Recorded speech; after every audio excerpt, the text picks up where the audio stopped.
नमस्कार दोस्तों, PVR study परिवार में एक बार फिर से आप सभी का बहुत बहुत स्वागत है। आज के दिन से हम टी टेट और सी टेट की मैथ का प्रारंभ करने चल रहे हैं। तो जैसे कि आप जानते हैं, टेट और सी टेट का जो मैथ का सिलेबस है लगभग में दोनों का एक समान है।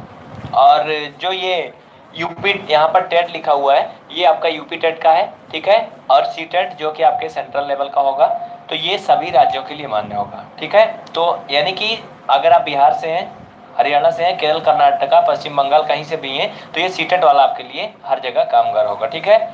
तो सिलेबस जो है सेट ये टी टेट और सी टेट दोनों का समान है। हमने दोपहर में सिलेबस दिया था, 300-400 लोगों ने देखा हुआ था, काफ़ी लोगों ने कमेंट भी किया था, लाइक भी किया था।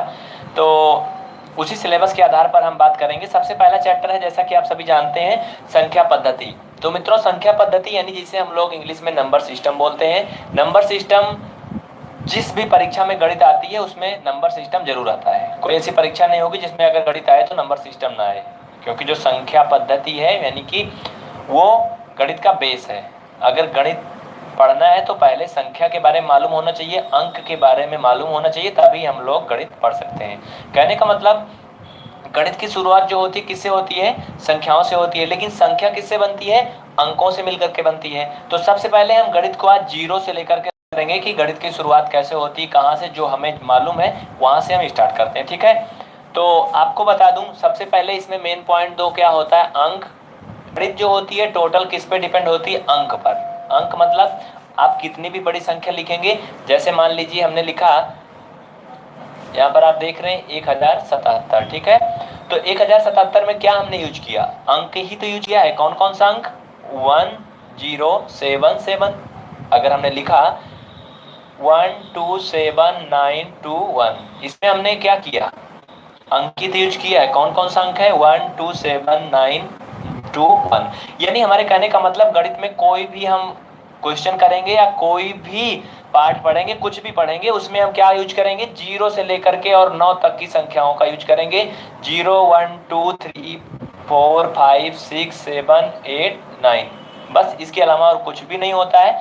इसे हम लोग क्या बोलते हैं? दशमलव संख्या बोलते हैं। यानी कि इसमें कितनी संख्याएं होती हैं? 10 संख्या होती है। दशमलव संख्या एक पद्धति होता है, एक आपका होता है बाइनरी संख्या पद्धति, और एक होता है रोमन संख्या, आप जानते होंगे। तो जैसे मैं आपको तीनों चीज बता दूं, अगर रोमन नंबर तो हमने वैसे आप लोगों को नहीं बताया था, लेकिन बाइनरी नंबर निकालना हमने आप लोगों को सिखाया हुआ था। अगर आप लोगों ने वो वीडियो नहीं देखा तो बताइएगा।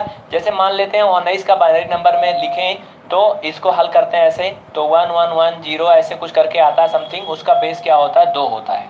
हमारा मतलब समझिएगा, मैं आपको अभी पूरा बाद में बताऊंगा डिटेल, ठीक है।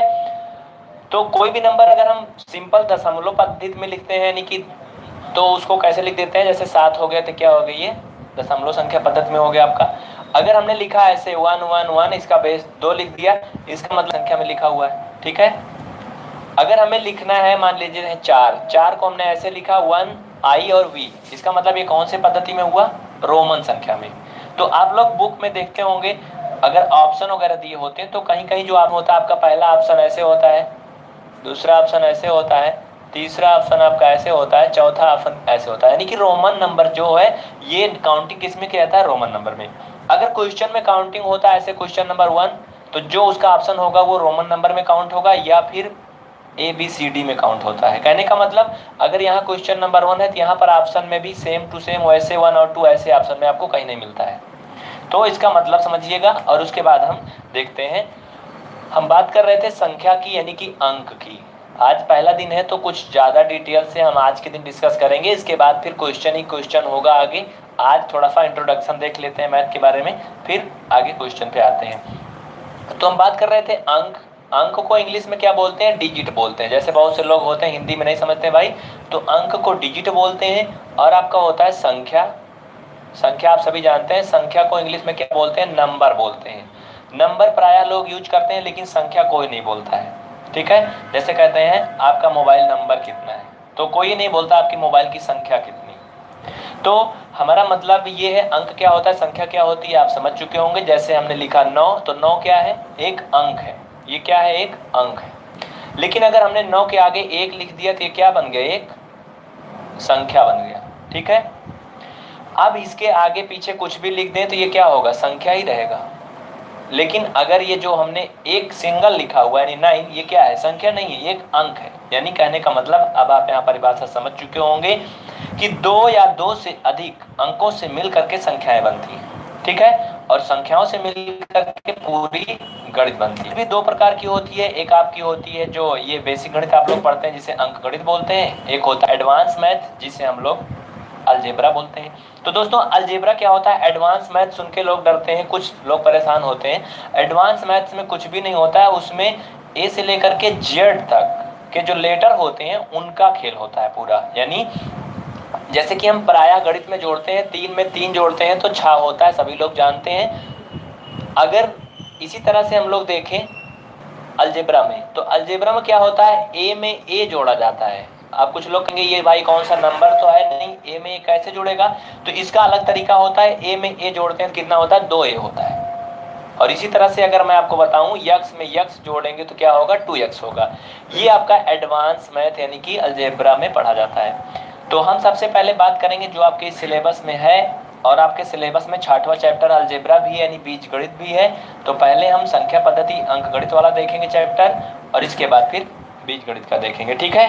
तो आप लोगों से हमारा ये रिक्वेस्ट है कि जब भी क्लास को अटेंड करिएगा पूरी क्लास अगर देखेंगे, एक क्लास जैसे कि आपके स्कूल कॉलेज में चलती है 40 मिनट का लेक्चर होता है, 40 मिनट की क्लास होती है, वैसे आपके लाइव पर भी 40 से 45 मिनट की एक क्लास होगी और सभी सब्जेक्ट की क्लास यहाँ पर कराई जाएगी।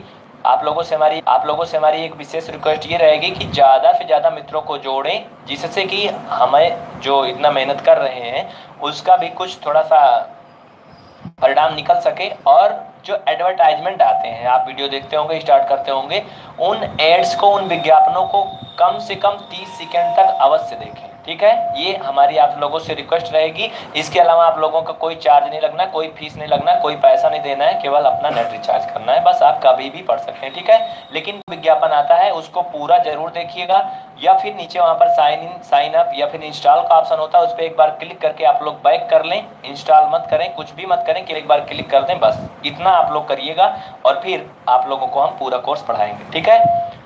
तो इन्हीं उम्मीदों के साथ चलिए शुरू करते हैं भाई। सबसे पहले इंट्रोडक्शन लगभग पूरा हो गया है, तो संख्या और अंक के बारे में बात हो गई। तो देख लेते हैं एक तरफ से कुछ परिभाषाएं और फिर आगे पढ़ेंगे क्वेश्चन।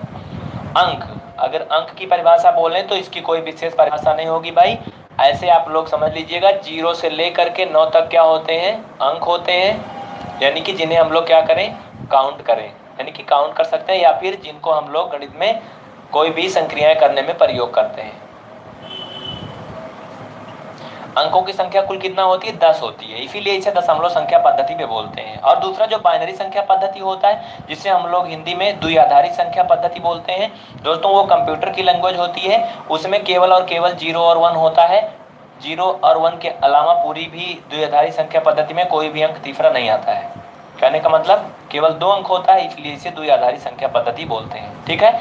अगर इसको हमने लिखा है जो 10, यहाँ मान लीजिए हमने लिखा 11, अगर 11 का बेस मैं यहाँ 10 लिखूँ तो कोई गलत नहीं है, ठीक है।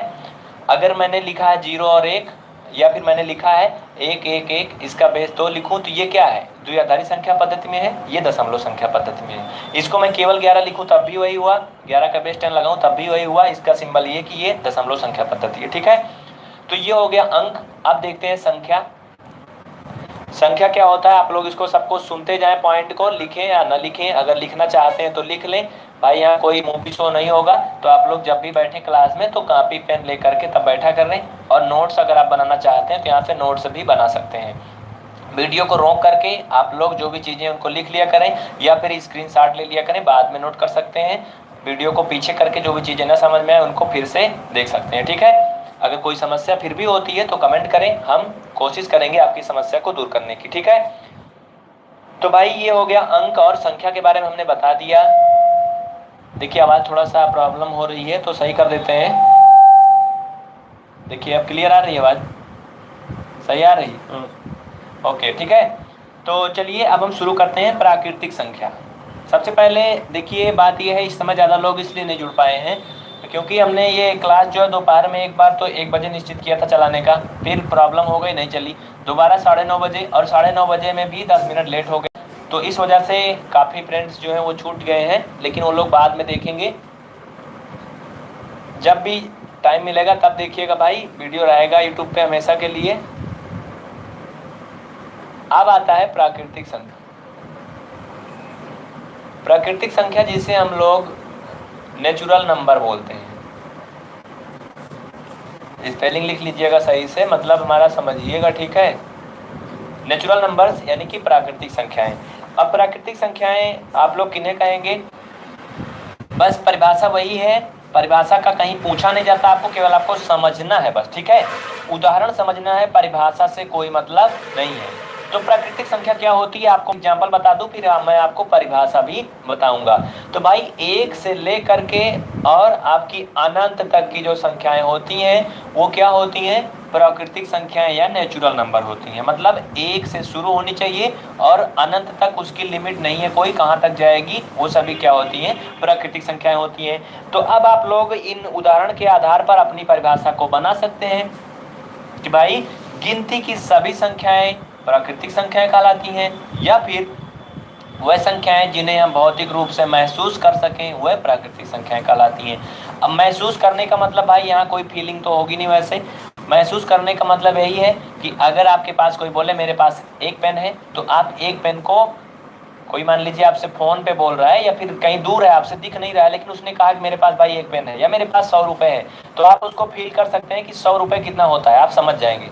लेकिन अगर कोई जीरो बोला तो आप लोग ये कुछ भी उसका अनुमान नहीं लगा पाएंगे जीरो क्या होता है। जीरो का मतलब कुछ भी नहीं। तो कहने का मतलब जो चीज़ आप अनुभव कर सकें, मतलब सोच सकें, और या फिर जिस चीज़ की आप काउंट कर सकें, गणना कर सकें, वो प्राकृतिक संख्याएं होती हैं। 1 से लेकर के अनंत तक की संख्याएं प्राकृतिक संख्याएं होती हैं। ये हो गया। अगर आपसे कहीं क्वेश्चन पूछ लिया जाता है, मान लेते हैं इस टाइप का पेपर में, तो कैसे आएगा? क्वेश्चन दे दिया, निम्न में क्या है प्राकृतिक संख्या है। देखिए ऐसे क्वेश्चन में लोगों को बेवकूफ़ बनाने के लिए उल्टा पुल्टा घुमा करके ऑप्शन दिए जाते हैं, इससे आप लोगों को जो आता है वो भी आप कंफ्यूज हो जाएं। तो ऐसे क्वेश्चन आपसे पूछ लिया जा सकता है, निम्न में प्राकृतिक संख्या है, और आपको ऑप्शन दे दिया, पहला 3, दूसरा ऑप्शन दे दिया 17, तीसरा ऑप्शन दे दिया 29, चौथा ऑप्शन दे दिया 16, 4 ही ऑप्शन होगा। और एक ऑप्शन इसमें हमने ज़्यादा कर दिया, मान लेते हैं 5, आप वैसे 4 ही ऑप्शन आता है भाई, तो 16 कम कर देते हैं, 4 से ज़्यादा नहीं आता है। तो यहाँ पर आपको दे दिया ऑल, यानी कि सभी। तो आप क्या करेंगे? आप कुछ लोग इसी में कंफ्यूज होंगे, भाई प्राकृतिक संख्या कौन होगी, अब 17 होगी कि 29 होगी कि 3 होगी या सभी होगी। तो आप लोगों को क्या करना है? सभी को लगाना, यानी कि ऑल क्या है? सभी प्राकृतिक संख्याएं हैं, यानी जीरो को छोड़ दें तो जो भी संख्याएं हैं सभी संख्याएं क्या होती हैं? नेचुरल नंबर ही होती हैं, ठीक है। तो आप लोग इनको नोट कर लें, लिख लें। अगर नहीं क्लियर आ रहा होगा तो बता दीजिएगा। ये क्या हो गया? आपका प्राकृतिक संख्या हो गया, ठीक है, क्लियर। अब देखिए हम छोटा छोटा बात पहले डिस्कस कर देते हैं, उसके बाद में हम आगे देखेंगे, क्या देखेंगे? क्वेश्चन देखेंगे, ठीक है। तो अब हो गया अंक, हो गया संख्या, हो गया प्राकृतिक संख्या, हो गया। देखिए वीडियो की क्वालिटी अगर अच्छा नहीं आएगा तो कमेंट करिएगा, क्योंकि जो इंटरनेट चल रहा है भाई इस समय, मैं किसी का नाम तो नहीं लेना चाहता लेकिन फिर भी बताता हूँ, वोडाफोन में जो है वो क्वालिटी अच्छा नहीं आता है, और एयरटेल आइडिया में नेट खत्म हो गया है। 3 सिम अनलिमिटेड होते हैं हर महीने, लेकिन 2 सिम में जो है नेट खत्म हो चुका है, इसलिए इसमें बहुत अच्छी क्वालिटी नहीं आती है। अगर क्वालिटी में प्रॉब्लम होगी तो कमेंट करिएगा, हम कोशिश करेंगे सुधारने की, ठीक है। तो हमने क्या क्या देख लिया, जो भी चीज़ें हमने डिस्कस किया उसको एक जगह लेते चलते हैं तो ज़्यादा बेटर रहेगा, जिससे आप लोगों को कंफ्यूजन ना हो, ठीक है। हमने क्या क्या देखा अभी तक? अंक, संख्या और प्राकृतिक संख्या। देखिए भाई बात समझिएगा, अगर स्पष्ट नहीं दिखेगा तो आपको समझ में आएगा। इसके बाद आता है भाई आपका पूर्ण संख्या, ठीक है। पहले अगर हम गणित की शुरुआत कर रहे हैं तो पहले हम देखेंगे गणित में टोटल क्या क्या होता है, संख्याएं कितने प्रकार की होती हैं, कौन सी संख्या किसे कहते हैं, कैसे संख्याओं को पहचानते हैं। आपसे इसी संख्या से काफी क्वेश्चन घुमा फिरा के पूछे जाएंगे। क्वेश्चन ऐसे बनता है, कौन सी ऐसी संख्या है जो सम होते हुए भी अभाज्य है। ये क्वेश्चन बहुत पूछा जाता है आपके एग्जाम में, ठीक है। तो अभी हम आपको सब कुछ बताएंगे, आप लोग लास्ट तक देखिएगा। पूर्ण संख्या को इंग्लिश में होल नंबर बोलते हैं, ठीक है, WHOLE, और इसे बोलते हैं नेचुरल नंबर। और इसे तो आप जान ही रहे हैं, नंबर मतलब क्या होता है? संख्या होती है, और डिजिट मतलब अंक होता है। तो भाई इतना हमने डिस्कस कर लिया। अब हम देख पे तुरंत लाइक कर दें, ठीक है, वीडियो को लाइक कर दें तुरंत, जरा दें तुरंत, जल्दी से जल्दी, और फिर हम आगे देखते हैं। तो पूर्ण संख्याएं क्या होती हैं? आपने क्या देखा, प्राकृतिक संख्या देख लिया ना, एक से करके और अनंत तक की संख्याएं प्राकृतिक होती हैं। वेरी सिंपल है, पूर्ण संख्याओं को क्या करना है, प्राकृतिक संख्याओं के परिवार में जीरो को शामिल कर देना है बस, ठीक है। यानी कि अब इसकी परिभाषा बन गई, प्राकृतिक संख्याओं के परिवार में शून्य को शामिल कर लेने पर बनी सभी संख्याएं क्या हो जाती हैं, पूर्ण संख्याएं हो जाती हैं। इसको दूसरी तरह से आप समझ सकते हैं कि जीरो से लेकर के अनंत तक की संख्याएं पूर्ण संख्याएं होती हैं, ठीक है, क्लियर। तो ये पूर्ण संख्या भी आपका हो गया भाई। पूर्ण संख्या के बाद हम लोग क्या देखेंगे, पूर्णांक देखेंगे। आपने सुना होगा क्वेश्चन पूछा जाता है धन पूर्णांक, ऋण पूर्णांक, इससे संबंधित प्रश्न आपसे पूछे जाते हैं। तो देखेंगे पूर्णांक किसे कहते हैं। और आप लोगों को एक बात याद दिला दूं, जो लोग मित्र देख रहे हैं भाई, ये जो संख्या पद्धति है आपके लगभग हर एक एग्जाम में आता है, चाहे वो रेलवे की परीक्षा हो, चाहे एसएससी की परीक्षा हो, चाहे यूपीएसआई, यूपी पुलिस, बिहार की जो भी परीक्षाएं होती हैं, एमपी, राजस्थान, बहुत से मित्र हमसे जुड़े हुए हैं जो कि राजस्थान एसएससी देते हैं, बिहार एसएससी देते हैं, मतलब इंडिया के ऑल स्टेट से जुड़े हुए भाई। तो संख्या पद्धति ये हमें लगता है इंडिया की जितनी भी परीक्षाएं होती हैं जिसमें गणित आता है उसमें जरूर आता है, ठीक है। तो ये समझ लीजिए संख्या पद्धति को हम शुरू से डिस्कस कर रहे हैं, तो आप सभी लोग इसको देख सकते हैं। लेकिन थंबनेल इस पर जो लगा है टेट और सीटेट का लगा है, क्योंकि हमारा जो मेन उद्देश्य उसी को पूरा करना है, ठीक है। तो आगे देखिए, पूर्ण संख्या के बाद अब क्या होगा, इसकी परिभाषा आप समझ चुके हैं। अब इसमें मैं आपको एक क्वेश्चन बना के दिखा देता हूं। अगर ऐसे आपसे क्वेश्चन बन सकता है, क्वेश्चन ऐसे आपसे बन जाए, पूछा जाएगा पूर्ण संख्याएं होती हैं। देखिए क्वेश्चन समझिएगा, पूर्ण संख्याएं होती हैं, क्या होती हैं? ऑप्शन आपको दे दिया जाएगा, पहला 0 से लेकर 100 तक, दूसरा 1 से लेकर अनंत तक पूर्ण संख्याएं होती हैं। क्या होती हैं? 0 से लेकर के 100 तक की संख्याएं पूर्ण संख्याएं होती हैं, या 1 से लेकर के अनंत तक की संख्याएं पूर्ण संख्याएं होती हैं, या फिर तीसरा ऑप्शन आपको दे दिया जाएगा 0 से लेकर के अनंत तक। देखिए आपको घुमा फिरा के आपको केवल कंफ्यूज करने के लिए भाई ऐसे पूछा जाता है, या फिर लास्ट वाला ऑप्शन होगा आपका नॉन ऑफ दीज, या फिर ऑल। तो आप क्या लगाएंगे, मतलब समझिएगा ये क्वेश्चन कहीं दिया नहीं गया, लेकिन ऐसे क्वेश्चन पूछे जाते हैं। अगर आपको नॉलेज है कि पूर्ण संख्याएं होती क्या हैं, पूर्ण संख्याएं कहते किसे हैं, तो आप लोग इसको कर सकते हैं। पहला ऑप्शन देखिए, 0 से लेकर के 100 तक की संख्याएं पूर्ण संख्याएं होती हैं, बिल्कुल कोई प्रश्न ही नहीं है, गलत है पहला। दूसरा, 1 से लेकर के अनंत तक की संख्याएं पूर्ण संख्याएं होती हैं, ये भी नहीं सही है। क्यों? क्योंकि 1 से लेकर के अनंत तक की संख्याएं प्राकृतिक संख्याएं कहलाती हैं, ठीक। अगला ऑप्शन है 0 से लेकर के अनंत तक की संख्याएं पूर्ण संख्याएं होती हैं, तो यही ऑप्शन आपका सही हो जाएगा, ठीक है। जल्दी से नोट कर लें और फिर हम अगला क्वेश्चन देखते हैं, ओके। देखिए इसके बाद हम क्या करेंगे, अब ये पूर्ण संख्या हो गया, प्राकृतिक संख्या हो गया, अब आपका आता है पूर्णांक, ठीक है। तो देखिए पूर्णांक क्या होता है। पूर्ण संख्या आपने देख लिया, प्राकृतिक देख लिया, सब कुछ हो गया, आप देखते हैं पूर्णांक। पूर्णांक दोस्तों जिसे हम लोग इंग्लिश में इंटीजर बोलते हैं, INTEGER, ठीक है। अब ये क्या होता है, ध्यान दीजिएगा। जैसे कि अभी आपने देखा पूर्ण संख्या, तो पूर्ण संख्या क्या होती है, प्राकृतिक संख्याओं के परिवार में शून्य को शामिल करने पर पूर्ण संख्याएं बनती हैं। तो जो पूर्णांक है वो पूर्ण संख्या पर डिपेंड है। तो मतलब आप समझिएगा इसको, शून्य तथा प्राकृतिक संख्याओं या पूर्ण संख्याओं के धनात्मक ऋणात्मक मान को पूर्णांक कहते हैं, ठीक है। कहने का मतलब माइनस अनंत से लेकर के, मान लीजिए हमने शुरू कर दिया -99, फिर -98, और ऐसे गिनते जाएंगे। एक स्थिति आएगी जब ये 0 पहुंच जाएगा, और फिर +1, और फिर +2 और +3, ऐसे से ये प्लस हो जाएगा। कहने का मतलब पीछे से कहाँ से चलना है, माइनस जो वाला जो चलेगा वो भी अनंत से चलेगा, और प्लस में भी अनंत ही तक ही जाएगा। कहने का मतलब अब आप समझ चुके होंगे, पूर्ण संख्या जो होती है 0 से शुरू होती है, लेकिन पूर्णांक जो होता है आपका कहाँ से होता है, माइनस और प्लस दोनों होता है। इसको परिभाषा आप ऐसे जान सकते हैं कि पूर्ण संख्याओं या प्राकृतिक संख्याओं के धनात्मक तथा ऋणात्मक मान को पूर्णांक कहते हैं। यानी कोई भी गिनती अगर लिखी गई तो पूर्णांक है, ठीक है। चाहे -5 लिखा तो ये भी पूर्णांक है और +5 लिखा तो ये भी पूर्णांक है। अगर -280 लिखा तो ये भी पूर्णांक है और प्लस में 280 लिखा, 220 लिखा या फिर 280 लिखा तो ये भी पूर्णांक है। यानी कि कोई भी संख्या चाहे वो प्लस में लिखी हो चाहे माइनस में लिखी हो, अगर वो पूर्ण संख्या है तो क्या है, पूर्णांक है, ठीक है। अब ये नहीं कि आपको कह दिया जाए भाई √13/5 ये पूर्णांक है कि नहीं है, ये कहीं प्राकृतिक या पूर्ण संख्याओं में नहीं आती है, ये पूर्णांक नहीं होगी, मतलब समझिएगा बस। अगर कोई कंफ्यूजन होगा तो कमेंट करिएगा, नहीं संकोच। डिस्क्रिप्शन में आपको WhatsApp number, email ID, call के लिए फ़ोन नंबर सब कुछ मिल जाएगा, आप हमसे कांटेक्ट कर सकते हैं एनी टाइम, ठीक है। अगला जो है आपका वो क्या होता है, अब हमने देख लिया पूर्णांक देख लिया, अब होता है संख्या रेखा। आपने बचपन में भाई तो हम स्टार्ट किए हैं शुरू से, तो देख लेते हैं ये क्या होता है संख्या रेखा। से इंग्लिश में क्या बोलते हैं भाई, नंबर लाइन वगैरह बोलते होंगे, जो भी बोलते हैं, ठीक है। हमें इंग्लिश ज़्यादा नहीं आता है, समझिएगा मतलब।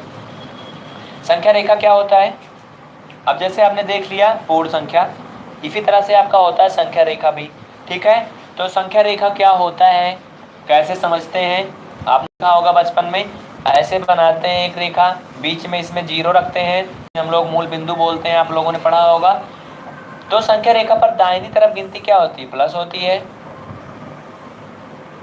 +1 +2 फिर +3, पीछे साइड क्या होता है -1 -2 -3 -4, ऐसे होता है ना। क्लियर, नहीं समझ में आ रहा होगा बताइएगा, थोड़ा बड़ा से लिख देता हूँ मैं। देखिए ये 0 होता है बीच में,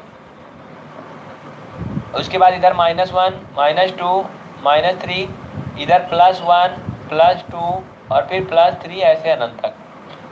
यानी इसकी परिभाषा अगर आप लोग बनाएं तो एक ऐसी रेखा जिस पर पूर्णांकों को प्रदर्शित किया जा सके संख्या रेखा कहलाती है। पूर्णांक चाहे वो धन पूर्णांक हो या ऋण पूर्णांक हो, मतलब एक ऐसी रेखा जिस पर हम पूर्णांकों को प्रदर्शित कर सकें, वो क्या कहलाती है, संख्या रेखा कहलाती है। तो ये भाई छोटे छोटे से आपके टॉपिक है जो हम आपको आज क्लियर कर रहे हैं, इसके बाद हम क्वेश्चन भी देखेंगे।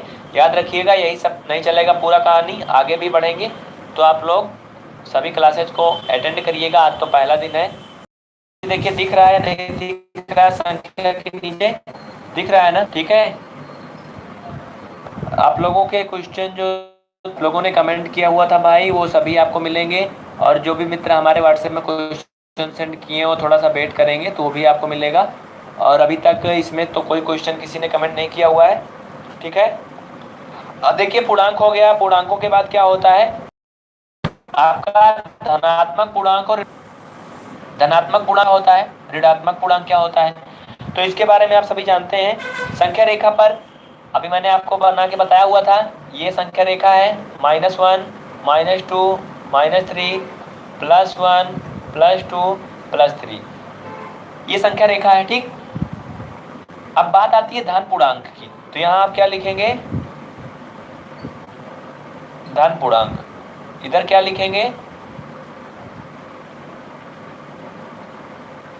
ऋण पूर्णांक, ठीक है।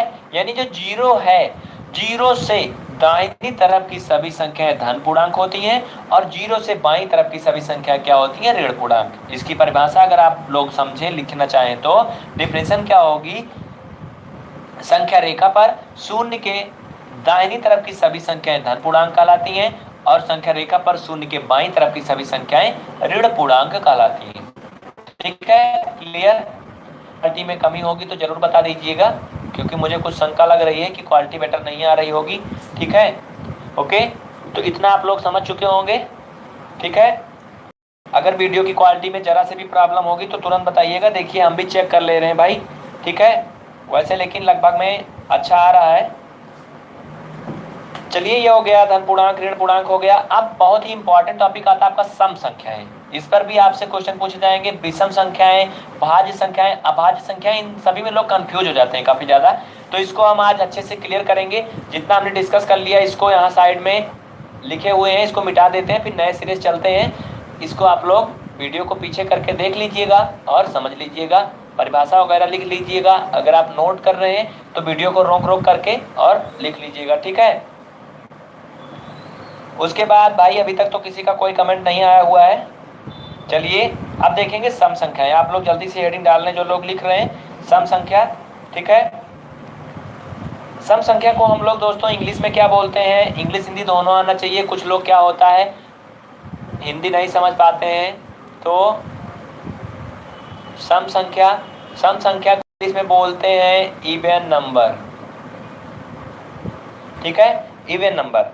इवन नंबर क्या होता है, इसकी परिभाषा जो आप लोगों ने अभी तक पढ़ा होगा कि ऐसी संख्याएं जो 2 से कट जाएं वो सम संख्याएं होती हैं, और जो 2 से ना कटे पूरी तरह वो क्या होती हैं, विषम संख्याएं होती हैं। लेकिन अगर कंपटीशन के एग्जाम को आप क्वालिफाई करना चाहते हैं और आपके एग्जाम में ऐसे आ गया एक बड़ी सी संख्या, मान लेते हैं कोई भी चीज आ गया ऐसे, ठीक है, अब आपसे पूछ लिया गया विषम होगी, तो जब आप इसको 2 से भाग करेंगे तो कम से कम 2 मिनट आराम से लग जाएगा इसको हल करने में, और तब तक आपका टाइम गुजर जाएगा, मतलब एग्जाम का टाइम आप नहीं अटेंड कर पाएंगे जैसा आपको करना चाहिए। तो भाई कोई ऐसा तरीका होना चाहिए जिससे कि आप क्वेश्चन को देख करके उत्तर को समझ जाएं।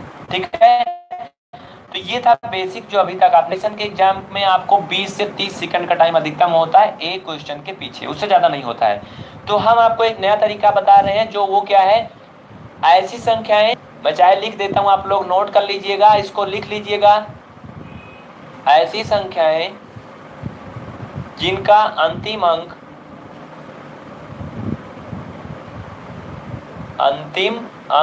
देखो भाई अंतिम अंक मतलब होता है लास्ट डिजिट। अब कुछ लोग अंतिम नहीं समझ रहे होंगे, लास्ट डिजिट क्या हो, 0 हो, 2 हो, 4 हो, 6 हो, 8 हो, मतलब इन पांचों में से आना चाहिए, चाहे 6 है 8 है, मतलब अंतिम अंक देखना है, चाहे वो संख्या 1000 अंक की है, चाहे वो 100 अंक की है, कितनी भी बड़ी संख्या है, केवल आपको लास्ट डिजिट से मतलब है। आप उसी को देख करके समझ जाएंगे सम है या विषम। ठीक है, अब एग्जांपल के लिए अगर मैंने इतनी बड़ी संख्या लिख दिया, अब भाई आपको इसको काटना पीटना नहीं है, पूछा जाए सम है या विषम है, क्या होगी, सम होगी। क्यों, क्योंकि इसका अंतिम अंक 4 है, इसलिए क्या है, सम है। अगर मैंने इस 4 को ऐसे रहने दिया और बगल में 7 लिख दिया, अब सम होगी या विषम, विषम। बस इतना जान लीजिए, अगर आप सम को पहचान गए तो विषम आप खुद ही जान जाएंगे। ठीक है, क्लियर है ना भाई।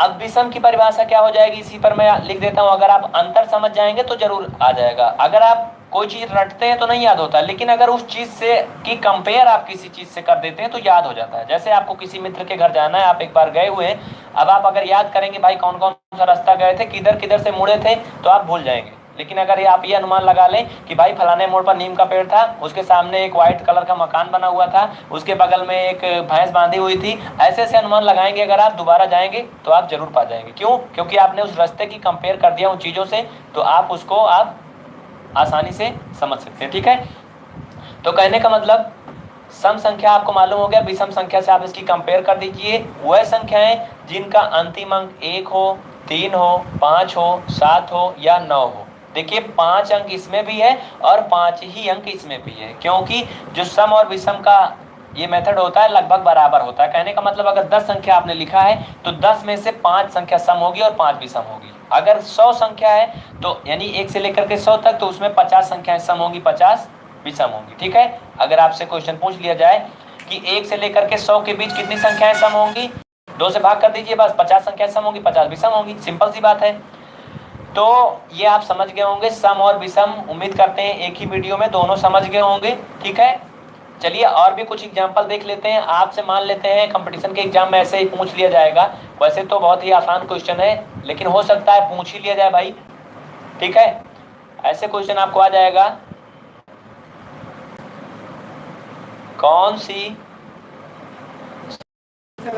सम है 1 से लेकर 100 तक मैंने क्या बताया था उसको भी बताएंगे। पहले एक क्वेश्चन देखते हैं। ठीक है, अभी वो क्वेश्चन में आएगा जो मैंने बताया था। अभी हम क्वेश्चन नहीं करवा रहे हैं, केवल आपको बेसिक चीज बता रहे हैं किसे कहते हैं संख्या। ठीक है, पहचान करवा रहे हैं। अभी क्वेश्चन करवाएंगे तो बहुत से क्वेश्चन बनेंगे। ठीक है, पहले बेसिक देख लेते हैं, कौन सी संख्या सम है। अगर मान लीजिए ऑप्शन ऐसे आपको दे दिया गया भाई, ठीक है, दूसरा ऑप्शन आपको दे दिया गया 39097, तीसरा ऑप्शन आपको दे दिया गया 98003 और चौथा ऑप्शन आपको दे दिए गए आल सभी। अब कौन संख्या सम है इसमें? अगर आप भाग करेंगे 2 से तो देखिए सभी संख्याएं बड़ी बड़ी सी हैं, इनको भाग करने में 1 से 2 मिनट का टाइम लग जाएगा। आपको सिंपल में संख्याओं को देखना है और समझ लेना है। पहली संख्या देखते हैं सम है या नहीं है। इसको हमें पहले वाले डिजिट से कोई मतलब नहीं है, ये कुछ भी हो, हमें देखना है अंतिम का अंक क्या है। ये 9 है भाई, जाहिर सी बात है अंतिम अंक 9 है, इसलिए सम नहीं है, विषम है। इसमें देखिए अंतिम अंक क्या है, 7 है, अंतिम अंक इसका 7 है, इसलिए ये भी क्या है, सम नहीं है, विषम है। हमें बताना है सम। इसमें देखिए अंतिम अंक क्या है, 3 है, इसलिए ये भी क्या है, विषम है। और यहाँ पे मित्रों आल नहीं है, आपका यहाँ ऑप्शन होना चाहिए नॉन ऑफ दीज, ठीक है, यानी कि कोई नहीं। तो अब आपका ऑप्शन कौन सा हो जाएगा, नॉन ऑफ दीज, यानी कि डी, इनमें से कोई नहीं, क्योंकि कोई भी संख्या सम है ही नहीं इसमें। ठीक, तो ऐसे आपसे क्वेश्चन पूछे जाएंगे। सम विषम संख्या हो गया, प्राकृतिक संख्या हो गया, आपका पूर्ण संख्या हो गया, पूर्णांक हो गया, धनात्मक पूर्णांक, ऋणात्मक पूर्णांक, ये सभी हो गया। अब आपका बहुत ही इंपॉर्टेंट टॉपिक आता है। देखिए कुछ लोग अभी क्वेश्चन करेंगे कि हमने आज सम संख्या तो लिखवा दिया, विषम संख्या ने लिखवाया। भाई तो विषम संख्या आप समझ चुके होंगे, वह संख्याएं जिनका अंतिम अंक 1 हो, 3 हो, 5 हो, 7 हो या 9 हो, वह विषम संख्याएं कहलाती हैं। और विषम संख्या को हम लोग इंग्लिश में क्या बोलते हैं भाई, ये विषम संख्या, इसे हम लोग इंग्लिश में बोलते हैं ऑड नंबर। ठीक है, ठीक है, हाँ ओके, बिल्कुल। भाज्य और अभाज्य भी देखेंगे, पहले ये क्लियर हो जाए। मान लेते हैं कि आपसे क्वेश्चन इसमें कुछ भी पूछा जाएगा। अगर आपको कोई कहानी याद है मित्रों, तो उसमें से आपको कोई भी क्वेश्चन कोई पूछ ले तो आप सब कुछ बता सकते हैं। लेकिन अगर आपको कहानी नहीं मालूम है, पाठ का सारांश नहीं मालूम है, तो आप क्वेश्चन नहीं कर पाएंगे। बस यही समझिएगा, फंडा मैथ का यही है। अगर आपको सभी संख्याओं के बारे में मालूम है, मैथ के सारे रूल मालूम है, तो आपको क्वेश्चन कहीं से भी मिल जाए, आप आसानी से कर लेंगे। तो आपको क्या करना है, पहले सभी से परिचित होना है। कहने का मतलब, अगर आपके रिलेटिव में शादी ब्याह में 10 लोग आते हैं और उन 10 लोगों से आप परिचित हैं, तो कोई किसी के भी बारे में कोई क्वेश्चन पूछ ले कि भाई ये कहाँ से आते हैं, कौन है, तो आप उनके बारे में बता सकते हैं। लेकिन अगर मान लेते हैं कि आपको 3 लोगों के बारे में कुछ भी नहीं मालूम है, कहाँ से आए, कौन है, कोई पूछ लिया भैया आपके क्या लगते हैं, आप तो क्या बताएंगे, क्योंकि आपको उनके बारे में जानकारी है ही नहीं, तो आप क्या बताएंगे। तो बस ऐसे ही समझिएगा गणित को भी, कि अगर आपको मालूम है कि सम संख्या क्या होती है, विषम क्या होती है, भाज्य क्या होती है, तो आपको इसमें से बना करके कोई भी क्वेश्चन पूछा जाएगा तो आप आसानी से कर लेंगे। ठीक है, कुछ भी क्वेश्चन पूछा जाएगा। अगर आपको किसी पाठ का सारांश मालूम है, जैसे कि आपने पढ़ा रहा होगा, एक खड़ग सिंह डाकू वाला पाठ था भाई, किसी क्लास में था, किस क्लास में था, जिसमें अंगुलीमाल वाले में। तो अगर मान लेते हैं उसमें से आपका पूछ लिया जाए क्वेश्चन कि अंगुलीमाल क्या करता था, वो कहाँ रहता था, हाँ, तो आप क्या करेंगे, उसको आसानी से आप बता ले जाएंगे। ठीक है सर, अभाज्य और अभाज्य आप बताइए। हाँ, तो अभाज्य अभाज्य हम बता रहे हैं, कहानी हम इसलिए बताने लगते हैं जिससे कि आप चीजों को समझ सके। ठीक है, अगर हम मैथ ही मैथ रटे रहेंगे तो भाई धोबी का गधा बनने से कुछ नहीं होना है। बस आपको चीजों को समझ करके और दिमाग लगा के काम करना है। इसका कॉन्सेप्ट क्लियर करिए, भाज्य और अभाज्य। हाँ, तो चलिए अब भाज्य और अभाज्य का कॉन्सेप्ट देखते हैं। भाज्य संख्या और एक होता है आपका अभाज्य संख्या। ठीक है, तो भाज्य संख्या को इंग्लिश में दोस्तों क्या बोलते हैं, आप सभी लोग जानते होंगे। भाज्य संख्या को इसका एक और नाम होता है, क्या होता है, यौगिक संख्या।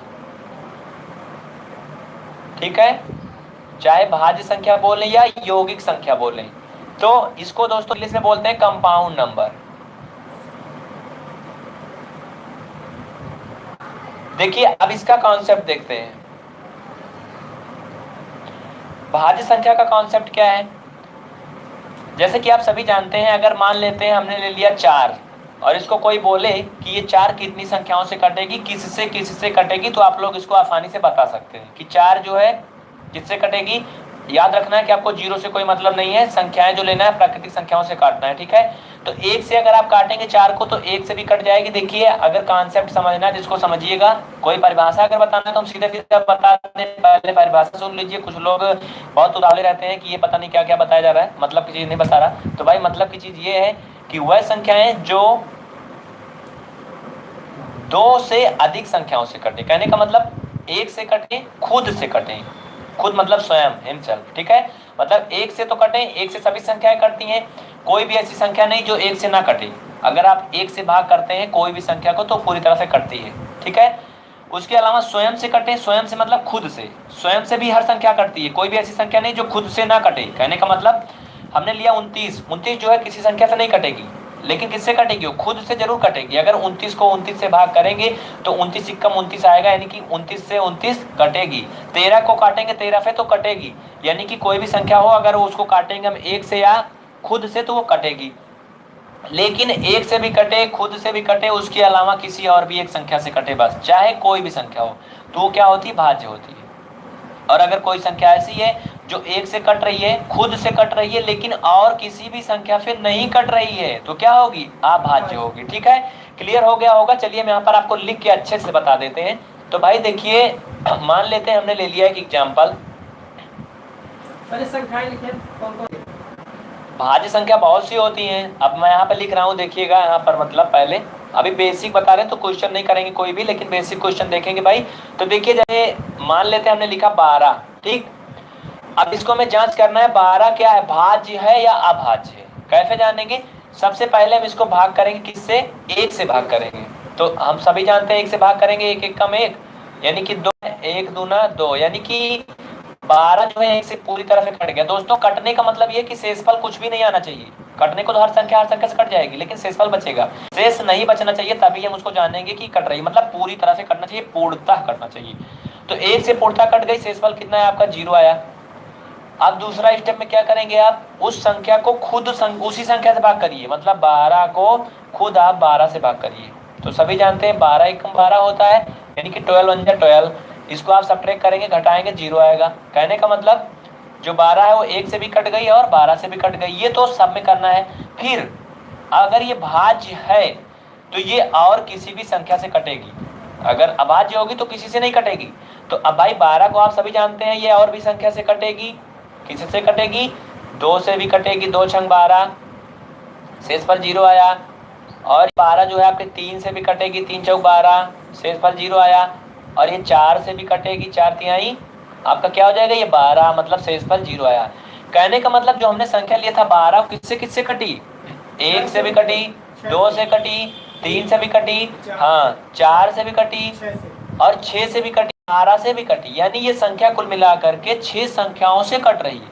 और भाज्य की कंडीशन क्या है, अधिकतम 3 संख्या से कटनी चाहिए बस, मतलब 3 से ज्यादा कितना भी हो जाए उससे नहीं मतलब है, लेकिन न्यूनतम 3 संख्या से कटे हो, यानी 1 से कटे, खुद से कटे, उसके अलावा और किसी भी संख्या से कटे, चाहे कोई भी संख्या हो, बस ठीक है, वो भाज्य होगी। अब अभाज्य के बारे में आ जाते हैं भाई।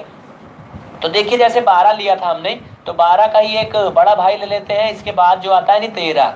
अब 13 में आपको क्लियर हो जाएगा, ठीक है। अभाज्य संख्या, देखिए हमने अभी आपको बताया था कि अगर आप एक दूसरे से कंपेयर करके याद करेंगे तो याद हो जाएगा। अगर आप रटेंगे भाज्य भाज्य अभाज्य भाज्य सम सम विषम विषम तो नहीं याद होगा। अगर आप भाज्य की तुलना अभाज्य से करेंगे, सम की तुलना विषम से करेंगे तो आपको क्लियर रहेगा। तो अभाज्य संख्या को इंग्लिश में बोलते हैं दोस्तों प्राइम नंबर, ठीक है, प्राइम नंबर, ठीक है। आपने देखा होगा बहुत से मतलब ऐसे चीज आते हैं, कहते हैं प्राइम प्रोडक्ट है, ऐसा कुछ होता है। तो प्राइम मतलब वो होता है कि उसके तुलना में कोई दूसरा प्रोडक्ट ना हो, यानी उसके साथ। देखिए यहाँ पर मतलब समझिएगा, वो सब जाने दीजिए। अभाज्य क्या होता है, हमने 12 को आपको मैंने प्रूव करके दिखाया है कि ये कुल मिला के 6 संख्याओं से कट रही है, इसलिए क्या है, ये भाज्य है।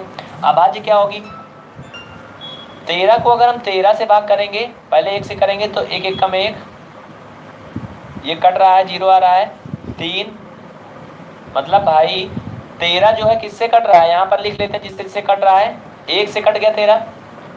और अगर अब हम 13 को भाग करते हैं 13 से, मतलब पहले 1 से काटेंगे, फिर खुद उसी संख्या को उसी से काटेंगे, फिर ये करने के बाद कोई और ट्राई करेंगे। तो 13 को 13 काटेंगे, 13 कम 13, यानी कि 13 1 जा 13। अब देखिए ये 13 भी 13 से कट गया ना पूरी तरह से। हमने काटा किससे किससे, 1 से और 13 से। अब ये बताइए कोई ऐसी संख्या है जिससे 13 कटेगी और भी, 2 4 6 8 5 7 9 12 21 18 28 कुछ भी है, नहीं कटेगी ना 13।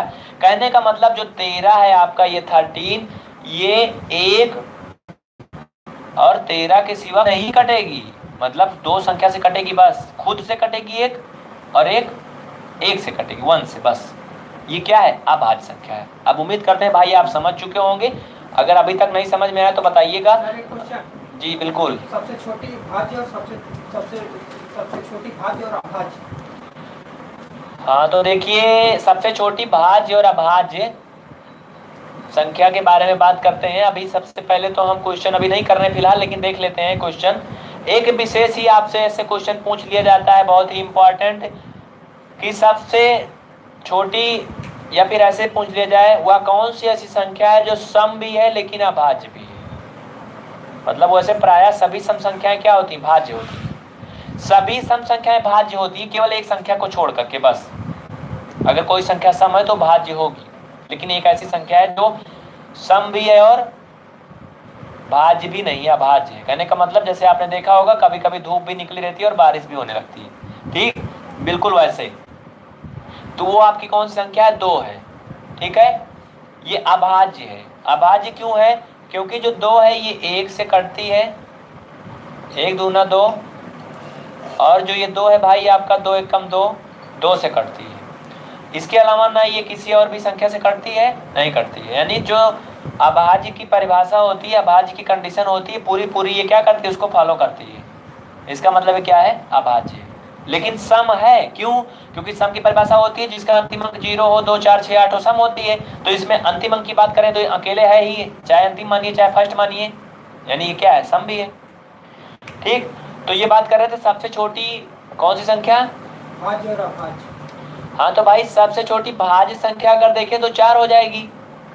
क्यों, सबसे छोटी, आपसे ऐसे क्वेश्चन पूछा जा सकता है भाई ऐसे। हाँ ये बहुत ही इंपॉर्टेंट क्वेश्चन किया है सोनू जी ने, आपसे ऐसे क्वेश्चन पूछा जा सकता है, सबसे छोटी भाज्य संख्या है, सबसे छोटी भाज्य संख्या है। आपको ऐसे ऑप्शन दे दिया जाएगा आपको कंफ्यूज करने के लिए। पहला ऑप्शन है 2, दूसरा ऑप्शन है 4, तीसरा ऑप्शन है 8, और चौथा ऑप्शन आपका 1, ठीक है। अब आप लोग इसी में कंफ्यूज हो जाएंगे कि 1 होगा कि 2 होगा, 4 को तो कोई सोचेगा ही नहीं। कैसे, चलिए ट्राई करते हैं। हमने आपको बताया कि भाज्य संख्या क्या होती है, आप लोग इससे परिचित हैं। जो संख्याएं 1 या 1 सॉरी क्या होता है, 2 या 2 से अधिक संख्याओं से कटे, मतलब 2 से अधिक संख्या से कटना चाहिए। कहने का मतलब 3 या 3 से अधिक संख्या से कटे, वो भाज्य होती है। मतलब खुद से कटे और 1 से कटे, उसके अलावा किसी और भी एक संख्या से कटे तो भाज्य होती है। हमने 2 को अभी आपको करके दिखाया, थोड़ा वीडियो पीछे करके देख लें। तो 2 जो है वो केवल 1 से कटती है और 2 से कटती है। दोस्तों यहाँ कटने का हमारा मतलब है कि पूरी तरह से कटनी चाहिए, ठीक है, ओके। मतलब शेषफल जो है 0 आना चाहिए। लग रहा है सर वीडियो की क्वालिटी बहुत अच्छी नहीं आ रही है। जितने भी लोग जुड़े हैं भाई बताइएगा वीडियो की क्वालिटी अच्छी आ रही है नहीं आ रही है, क्योंकि क्लियर मुझे नहीं दिख रहा है। तो अगर नहीं अच्छा आ रहा है तो पढ़ाने का कोई मतलब नहीं, चिल्लाने का, ठीक है। तो भाई बताइएगा वीडियो की क्वालिटी अच्छी आ रही कि नहीं आ रही, जल्दी से कमेंट करें जो भी लोग जुड़े हुए हैं, फिर हम आगे देखते हैं, ठीक है। आज को खत्म करते हैं भाई, ठीक है। तो 2 जो है क्या है, अभाज्य है, आपने देख लिया। 4 पे आते हैं, तो अगर 4 को हम क्या करेंगे, चलिए आपको फॉलो करके दिखाते हैं सारी कंडीशन। 4 को 1 से भाग करेंगे तो 1 चौका 4 यानी कि 0 आ गया। अगर हम 4 को 4 से भाग करें तो 4 एकम 4 मतलब 0 आ गया। यानी 4 जो है 1 से भी कट रहा है और 4 से भी कट रहा है। लेकिन 4 जो है भाई ये 2 से भी तो कट रहा है, 4 जो है 2 से भी तो कट रहा है। यानी कि ये कितनी संख्याओं से टोटल कट रहा है, 3 संख्या से कट रहा है। कहने का मतलब जो 4 है 1 से भी कट रहा है, 2 से भी कट रहा है और 4 से भी कट रहा है। और भाज्य संख्या की परिभाषा होती है वह संख्या जो भाज्य होती है। इसका मतलब ये जो है 4 क्या है, भाज्य है। 8 को देखें तो 8 भी भाज्य है, लेकिन कंडीशन यहाँ क्या है, क्वेश्चन ध्यान से देखिएगा, कह रहा है कि सबसे छोटी भाज्य संख्या। तो भाई पहले 4 आता है गिनती में, 8 बाद में आता है। इसका मतलब सबसे छोटी क्या हो जाएगी आपकी भाज्य संख्या, 8 हो जाएगी। अगर हम 1 को लेके चलते हैं, कुछ लोग इसी में कंफ्यूज होते हैं कि 1 क्या है, भाज्य है या अभाज्य है, ठीक है। तो 1 को अगर हम 1 से भाग करते हैं तो 1 कम 1 ये कट गया, 0 आ गया। और खुद से कटे भाई, 1 को 1 से काटना चाहिए और खुद से काटना चाहिए। तो चाहे उसको मैं 1 से काटूं चाहे खुद से काटूं, मतलब तो एक ही हुआ, क्योंकि 1 एक ही है। इसका मतलब 1 किससे कट रहा है, केवल और केवल किससे कटेगा, 1 से कट रहा है, और कोई संख्या ऐसी है जिससे कट रहा है? नहीं कट रहा है। यानी भाज्य होने के लिए कम से कम 3 संख्याओं से कटना चाहिए। इसका मतलब एक क्या है? अभाज्य संख्या है। ठीक है, प्राइम नंबर। अभाज्य संख्या 1 को। हाँ, अगर बात करेंगे सबसे छोटी अभाज्य संख्या, नहीं कट रहा है किसी से, तो भाई अभाज्य संख्या सबसे छोटी जो होगी 1 हो जाएगी। कोई प्रॉब्लम? तो सबसे छोटी अभाज्य संख्या कौन सी होगी, ये याद रखिएगा, बहुत ही इंपॉर्टेंट टॉपिक है। सबसे छोटी भाज्य संख्या 4 होगी और सबसे छोटी अभाज्य संख्या 1 होगी। ठीक है, और आपको जीरो से कोई मतलब नहीं है। ठीक है, क्योंकि संख्या की बात कर रहे हैं यहाँ पर। जीरो जो है वो उसकी यहाँ पर गणना नहीं करेंगे, हम प्राकृतिक संख्याओं का ही हल इसमें करेंगे पूरा का पूरा। ठीक है, अभाज्य संख्या 2 भी हो सकती है। सबसे छोटी अभाज्य संख्या अगर पूछा जाएगा सबसे छोटी सम और अभाज्य संख्या, तब तो 2 होगा। सबसे छोटी सम भी हो मतलब और अभाज्य भी हो तो 2 होगा। अगर सबसे छोटी अभाज्य केवल पूछा जाए तो 1 होगा। अगर कहीं से आप लोगों को जानकारी मिलती है, कोई प्रूफ मिलता है कि सबसे छोटी जो है वो अभाज्य संख्या 1 नहीं 2 है, तो आप लोग हमें उसको हमारे व्हाट्सएप नंबर पर जो डिस्क्रिप्शन में दिया गया है भेजिएगा। ठीक है, कि यहाँ पर ये प्रूफ दिया गया है कि 1 जो है वो नहीं है, सबसे छोटी विषम अभाज्य संख्या वो 2 है। ठीक है, क्योंकि अगर क्वेश्चन में ये रहेगा कि सबसे छोटी सम और अभाज्य, तब तो 2 होगा। अगर सम की बात नहीं कहेगा तो 1 होगा। अगर आपको कोई कंफ्यूजन है या फिर आप कहीं और से भी कुछ ऐसा टॉपिक देख रहे हैं तो आप कमेंट करिएगा या फिर हमें जरूर बताइएगा। ठीक है, तो मित्रों यहाँ तक हमने देख लिया, आज भाज्य भाज्य तक देख लिया, सम विषम हो गया, टाइम बहुत ओवर हो गया, 45 मिनट से ऊपर जा रहा है। तो इसके आगे जो टॉपिक आपके बचे हुए हैं, यानी कि इसमें क्या आता है आपका बहुत ही इंपॉर्टेंट टॉपिक अगला बचा हुआ है भाई आपका परिमेय संख्या, रेशनल नंबर जिसे बोलते हैं, अपरिमेय संख्या यानी इरेशनल नंबर। तो इसके बारे में हम बात करेंगे नेक्स्ट की क्लास में, सेकंड क्लास में। तब तक के लिए आप सभी देखते रहिए आपका अपना यूट्यूब चैनल PVR स्टडी। इसके बाद आपकी जस्ट क्लास होगी साइंस की, जिसको आपको AB सिंह सर पढ़ाएंगे। उसमें आज साइंस के कुछ इंपॉर्टेंट फैक्ट देखेंगे। सर टॉपिक क्या होगा आज? टॉपिक आप देखेंगे बैक्टीरिया जनित रोग। भाई आपके कंपटीशन के एग्जाम में जरूर पूछा जाता है, चाहे वो रेलवे का एग्जाम हो चाहे SSC का एग्जाम हो। क्वेश्चन आपको दे दिया जाएगा ऑप्शन में, निम्नलिखित में से कौन सा रोग है जो बैक्टीरिया के कारण उत्पन्न होता है। तो आपको कई ऑप्शन दे दिए जाएंगे, हैजा, प्लेग, मलेरिया। आप उसमें से कोई ना कोई टिक करेंगे जो भी होगा। ठीक है, चलते चलते आपको बता दें, अगर आप इन वीडियोज को डाउनलोड करना चाहते हैं तो आप विजिट कर सकते हैं हमारी वेबसाइट pvrsongs.com। ठीक है, और स्टडी से संबंधित ऑल मटेरियल के लिए PDF फाइल, GK GS हर चीज़ आपको मिलेगा pvrstudy.com। ठीक है, और अगर आप लोग केवल और केवल आर्टिकल पढ़ना चाहते हैं, मतलब जनरल नॉलेज और साइंस के इंपॉर्टेंट फैक्ट, तो उसके लिए आप विजिट कर सकते हैं vidyacc.com। ठीक है, आपको याद दिला दें ये एक ब्लॉग है PVR स्टडी का, और मेन जो ऑफिशियल वेबसाइट है वो pvrstudy.com ही है। ठीक है, ये जो आप pvrstudy.com देख रहे हैं अभी ये अंडर मेंटेनेंस है, यानी कि अभी ये थोड़ा सा डिजाइनिंग वगैरह हो रही भाई, तो कुछ इसमें समस्या होगी आपको, तो तब तक के लिए आपकी जो वेबसाइट है वो pvrsongs.com है। ये एक इंटरटेनमेंट वेबसाइट है, यानी कि मनोरंजन के संबंधित सामग्री इस पर आपको मिलती है, जैसे लेटेस्ट सॉन्ग्स, लेटेस्ट वीडियो वगैरह, वॉलपेपर, गेम, सॉफ्टवेयर।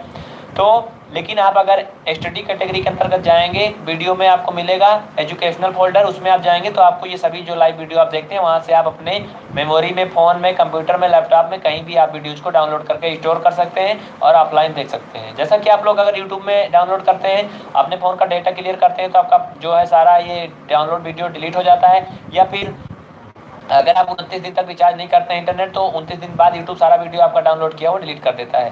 तो इस सभी समस्या से बचने के लिए आप लोग डाउनलोड कर सकते हैं वीडियो को, लेकिन हमारी आपसे ये रिक्वेस्ट है कि आप कोई भी वीडियो को यूट्यूब पर डाउनलोड ना करें। ठीक है, आप यूट्यूब पर जब भी देखें ऑनलाइन देखें। तो मित्रों, इन्हीं सभी उम्मीदों के साथ इस क्लास को अब यहीं पर समाप्त करते हैं। जय हिंद दोस्तों, फिर मिलेंगे गाइस, यानी कि नेक्स्ट डे अगली क्लास में। इसके बाद आप देखिएगा साइंस की क्लास, कहीं मत जाइएगा, बस 10 मिनट के अंदर 5 मिनट में वापस फिर से आ रहे हैं। ठीक है, साइंस की क्लास में रिटर्न आइएगा और साइंस के इंपॉर्टेंट क्वेश्चन देखिएगा, बैक्टीरिया जनित रोग। बचे हुए टॉपिक कल हम क्लियर करेंगे। कल लगभग बेसिक चीज़ क्लियर हो गया, तो बहुत ही इंपॉर्टेंट टॉपिक कल बताऊंगा मैं, संख्या पद्धति के अंतर्गत परिमेय संख्या और अपरिमेय संख्या। परिमेय और अपरिमेय संख्या पर क्वेश्चन जरूर आपसे पूछे जाते हैं। थैंक यू सभी लोगों को, जितने लोग जुड़े हैं भाई, वीडियो को तुरंत लाइक कर दीजिएगा और अपने विचारों को कमेंट जरूर करिएगा।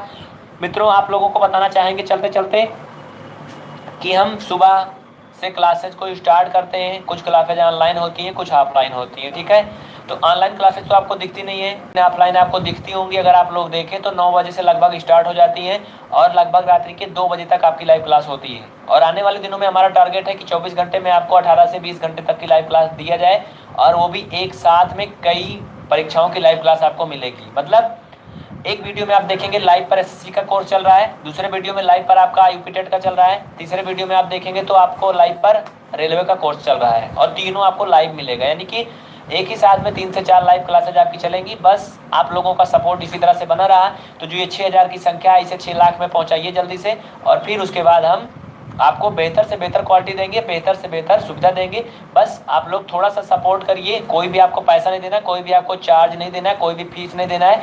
केवल वीडियो को लाइक करना है और अपने मित्रों को शेयर करना है कि भाई पीवीआर स्टडी नाम का कोई एक चैनल है जिसे आप यूट्यूब पर देख लीजिए। ठीक है, उनसे ये मत बोलिए कि आप चैनल को सब्सक्राइब करिए, उनको दिखवाइए, इसके कंटेंट दिखवाइए, वीडियो दिखवाइए। देखने के बाद उनको खुद ही समझ में आएगा और वो लोग खुद ही सब्सक्राइब करेंगे और जुड़ेंगे। ठीक है, और एक बात, अगर आपके घर में 5 मोबाइल फोन है, मम्मी का, पापा का, भैया का, दीदी का, चाचा का, चाची का, तो आप लोग सभी फोन में पीवीआर स्टडी को सब्सक्राइब करें। ठीक है, इससे क्या होगा, जो काउंटिंग होगा सब्सक्राइबर की वो हाई जाएगी और यूट्यूब पर सारे वीडियो पॉपुलर होंगे। तो चाचा चाची भले आपका वीडियो ना देखें ये सब, लेकिन अगर आप सब्सक्राइब कर देते हैं फ़ोन में, तो सब्सक्राइब करने का यूट्यूब पे कोई भी पैसा नहीं करता है, कोई भी चार्ज नहीं करता है, कोई आपका नुकसान नहीं होगा। लेकिन हम लोगों का क्या होगा, जो सब्सक्राइबर की संख्या बढ़ेगी तो यूट्यूब पर वीडियो ट्रेंडिंग में आएंगे, यानी कि टॉप पर जाएंगे। तो बस इतना सा आप लोग हेल्प करिए। और इसके बाद आपको बता दें, जो एडवर्टाइजमेंट आते हैं, विज्ञापन आते हैं, आप देखते होंगे, एड आते हैं, भाई उन्हीं का सहारा है। तो आप लोग उन एड को मिनिमम 30 सेकंड तक जरूर देखें। जो भी विज्ञापन आए, कुछ भी हो, विज्ञापन यूट्यूब देता है तो काम का ही रहता है, उसमें से बहुत सी चीज़ें आपकी जानकारी की भी होंगी। तो आप एड को 30 सेकंड मिनिमम देखें, या फिर आप लोग जो इंस्टॉल या साइन अप या कुछ भी जो हाईलाइट दिया होता है उस पर आप क्लिक करें। एड पर क्लिक करने के बाद जो चीज़ें ओपन हो उनको देख लें, अगर आपके काम का है तो, नहीं तो बैक कर दें, लेकिन क्लिक एक बार जरूर करें। ठीक है, ये हमारी आप लोगों से हाथ जोड़कर विशेष रिक्वेस्ट है। ठीक है, इतना आप लोग करें और आपको सारी लाइव क्लासेज हम उपलब्ध कराते रहेंगे। बस एक बार फिर से आप सभी को बहुत बहुत थैंक यू। जय हिंद।